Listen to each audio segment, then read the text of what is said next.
When people ask me what I do on YouTube, I'm always hesitant to answer. Not because I'm ashamed at trying something new or scared they might judge me, but I'm not actually sure what to say. I try to explain that I do videos on movies, general topics, and sometimes reviews, and they say, "Oh, so you're like a critic?" And I have to say no, not exactly. See, if we look at the definition of what a critic is, it says, a person who judges the merits of literary or artistic works, especially one who does so professionally, which I just don't feel covers me at all. One, I don't do this professionally, but I understand in the modern context that is just semantics, but I also don't think I often rate the quality of movies enough to say that I'm even an unprofessional critic. I maybe am to a degree, but I feel I do a bit more than just review films. I talk about streaming services, about marketing, about franchise fatigue, unpopular opinions, and so on. But all this to say, I think the job of a critic has become quite misguided and the definition of one has become very blurred. What is a critic? And do they even matter anymore? Well, let's look at it like this for a second. You ever hear the phrase, "everybody is a critic nowadays"? Well, though hyperbole, it is partially accurate. Not everybody is a critic, but everybody can be with relative ease, which is a premise that didn't exist 40, 30, or even 20 years ago. Sites like YouTube and IMDb have created a space where people can go online, log into an account and have their say. IMDb a bit easier since YouTube does require extra effort. Or apps like Letterboxd more recently have made it so everybody with a phone can immediately share their views on movies and impact their scores. Rotten Tomatoes even has a dedicated score for audiences to separate them from critics, which in my experience people tend to listen to more. But this is the thing now, grouped scoring. Most of these movie rating sites collate hundreds, thousands, tens of thousands of scores and average them out in whichever way, and then that's the movie rating. But not too far back it was not done like this. Individual critics gave an individual score and that was it. Whether you agreed or not was a case-by-case basis, it was not hidden behind a bunch of other scores. Now, I can't make a video about movie critics and criticism without mentioning Roger Ebert, who was known for his strong opinions on films which were not all popular or what general audiences conceived as right. But his popularity and status remained, not because he was excessively likable or that he was generally agreeable, but because he was individual. He had credit to his name, he was respected for his opinions. So whether you disagreed or not, people generally respected his position. Also, along with his scores, there was also a concentrated review, which obviously still exists, but it seems like scores are more important and far more consumed than dedicated reviews detailing the true thoughts of the reviewer.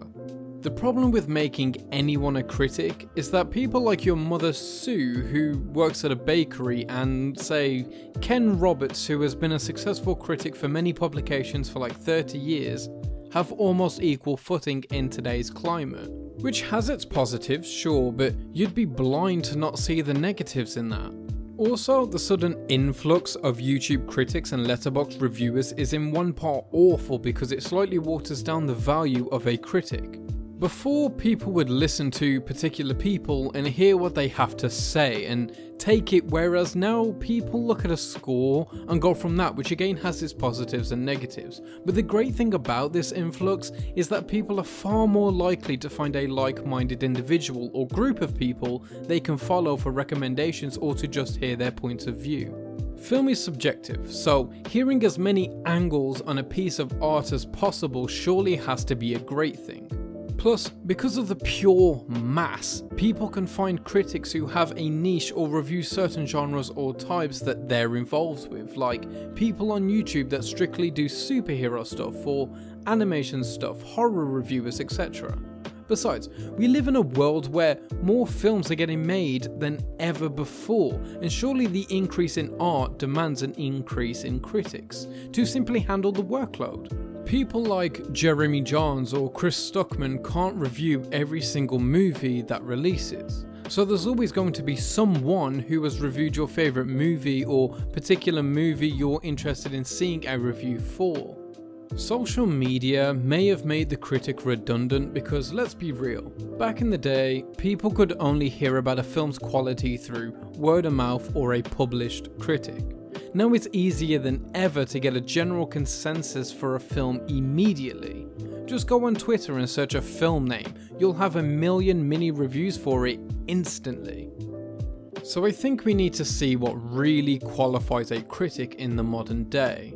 Before it was publications you worked for, degrees, qualifications, but now it's a fan base, it's an experience, it's a portfolio. So to me, that means that critics still matter. Maybe not in the same sense as before, but they matter more now and have more value than they ever have, since people who have a genuine passion for film don't have these workplace blockades to get their opinions out, or don't have this professional world they have to maneuver to find a fan base that enjoys their content and what they have to say. Also, reviewers are probably more enjoyed now than ever. Critics used to be villains of the art world. A critic is a word that's almost derogatory, there's something nasty about it. But in the modern world, it feels like that is less and less the case. Saying you're a movie critic on YouTube doesn't sound snobby or pretentious, at least to me. I think that it's incredible that people who love film have found a way through the internet to make a living from talking about things they love to people who love to hear them talk about the things they love. As you may know, I am an avid lover of the film Ratatouille, which has many messages and themes and meanings, but one of the more underrated ones is the role of a critic, which is finally expressed in the end as not only a position of power over artists who break their backs for their craft just to be slashed down by the mighty pen, but to elevate art, to defend it, to explore and share it with the world. I love writing about movies I hate. It's fun and I get a kick out of it, but it is nowhere near as fulfilling as it is to talk about a film I love and to share my love of that film with whoever is here to listen. So maybe I am a critic. Maybe we all are, and that's fine and that's beautiful. The more art gets reviewed, the more that art gets viewed, which is the most important part of what we do. But that's just me. What do you think? Do you like any critics or reviewers? If you do, let me know who and why. What do you think of this video and whether reviews help you to or not? As always, keep watching movies.